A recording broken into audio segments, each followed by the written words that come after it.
Almost 2 decades from his last appearance on the big screens, the half-human and half-vampire superhero is finally coming back.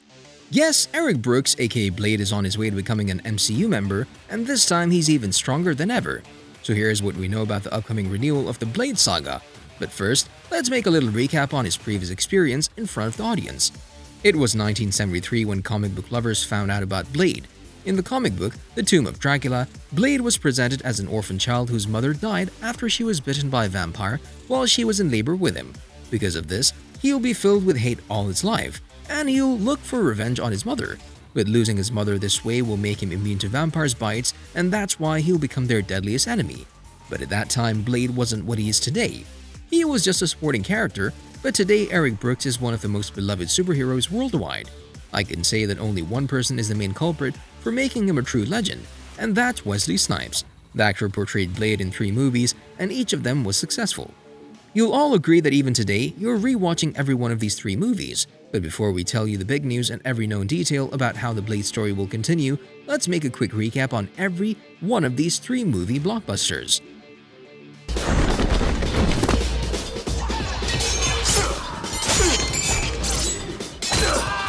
On the big screens, Blade's first appearance was in 1998.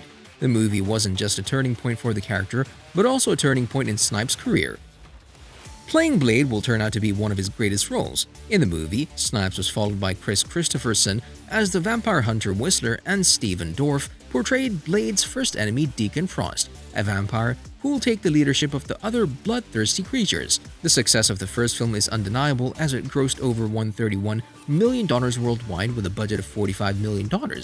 This was more than enough for a sequel to be released in 2002 with another interesting story. Here, the vampires turn into reapers, a new kind with a bite that is highly infectious. They are after Blade's blood because they're convinced that this is the way to create a new kind of vampire that will be immune to sunlight.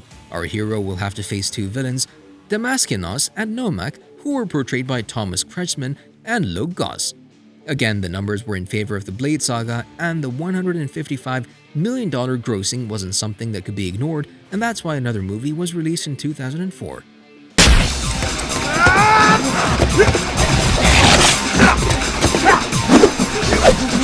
And finally, Blade had an enemy that overcame the previous ones. It was the Dark Lord Drake or Dracula himself. The main antagonist was played by Dominic Purcell.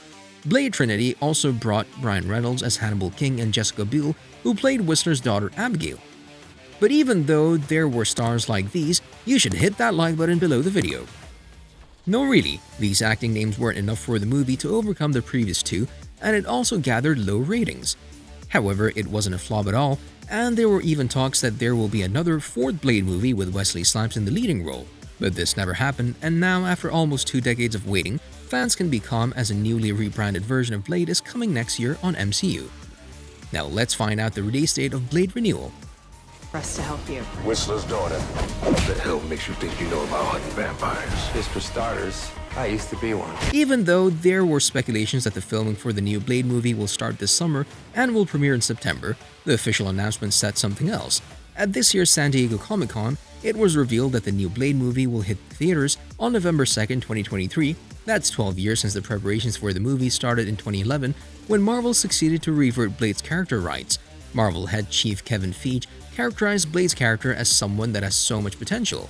He was the first one who put the idea for a new Blade movie on the table, but it took him so many years to announce the new movie. Now, Blade will be part of Marvel Phase 5, which will start in February next year with the premiere of Ant-Man and the Wasp: Quantumania.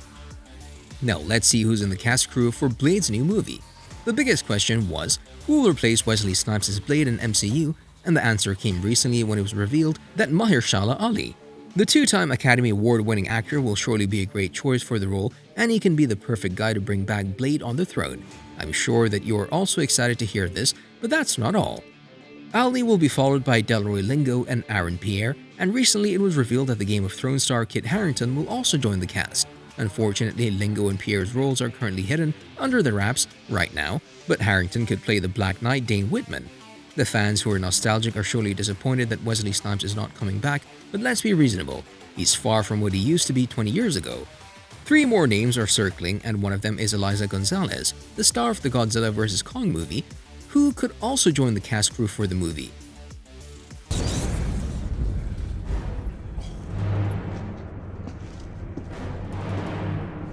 And now let's see if there are any known details about how the story will go in the new Blade movie. The last San Diego Comic-Con, when the official date for the movie was announced, didn't reveal anything else about the movie.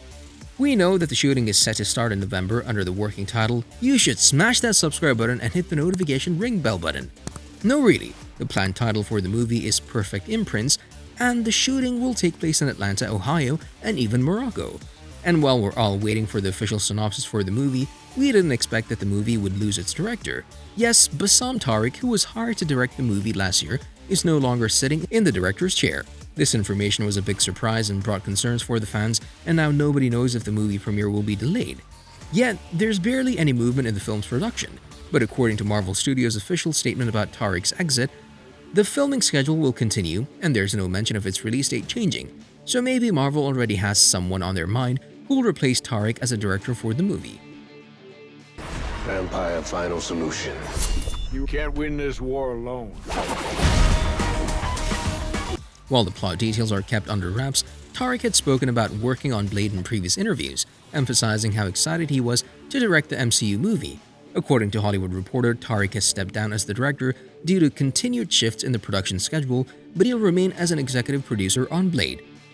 From the recent casting call for Blade, we can have a clue about how the timeline could look in the movie. I did some research and found out that the casting that will take place from November 14th to November 22nd includes some interesting requirements. The most interesting one is the hair requirements. It seems that the movie will take place in a past time period so that men would have to get haircuts and women should ideally have the ability to style their hair. So if the hairstyles are significantly different than those in modern days, we can assume that the story will take us back maybe more than 30 years or even more. Some leaks are saying that Delroy Lindo will take the role of Jamal Afari, the man who raised Eric Brooke and taught him how to kill vampires. There's also a rumor that Aaron Pierre will portray the Dark Lord Dracula, who will be the main antagonist in the movie. Of course, these are only predictions and speculations, and we'll have to wait for the first official trailer to find out more details. Blade is now barely a year away from its planned release date, and now it has suffered a massive setback by losing its director. With things standing like this, maybe it's better to wait until November and see if the shooting starts as planned. Until then, keep your fingers crossed, thanks for watching, and see you next time.